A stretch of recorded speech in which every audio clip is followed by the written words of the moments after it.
જો છે ને બપોરનું ખાવાનું હું છે ને ખાવ બપોર તો રાંધે નહીં ને લોકો તાજું કંઈ નહીં રાંધે તો રાતનું ઉઠું ને કઢી ખીચડી ઉઠી ડેગની કઢી ખીચડી આવેલી હતી બરાબર તો ડેગની કઢી ખીચડી ને અંદર છે ને પછી ગાયનું દેશી ઘી ઉપરથી નાખ્યું ને બીજું એક વસ્તુ છે કે આ છે ને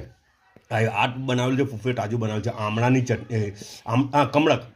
કમળકની ચટણી તો એટલી મસ્ત લાગી રહેલી છે પેલું કોઈ કીધું ને આમળાની ચટણીનું મેં મૂકેલું હતું અગાડી થોડા દિવસ પહેલાં તો કોઈ કીધું કે રેસીપી બતાવો વાળામાં ઝાડ છે તો બનાવીને અમે ખાઈએ તો તે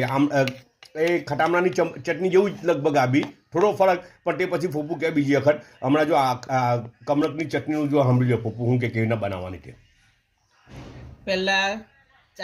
અગર છોલાવાળું તમને પસંદ હોય વિહરાટવાળું પસંદ હોય તો 4-5 નંગ છોલા ધોઈને મશીનમાં પહેલાં જ્યુસ મશીનમાં પહેલાં દળી કરવાના ને પછી તેના જ અંદર કમળક કાપીને નાખો લીલા ધાણા કાપીને નાખો 4-5 મરચાં તમને ટેસ્ટ મુજબ નાખો મીઠું નાખો ને તેને બધાને પલ્પ મોડ પર મૂકીને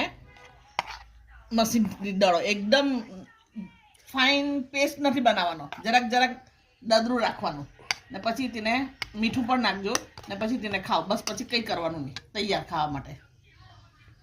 ખટામણાની બનાવી હોય તો ખટામણાને પહેલાં ધોઈને બાફી નાખવાના ને અંદરથી બિયા કાઢી નાખવાના ને ત્યાર પછી મશીનમાં ખટામણાનો પલ્પ કાઢેલો હોય તે નાખવાનો ધાણા નાખો મીઠું નાખો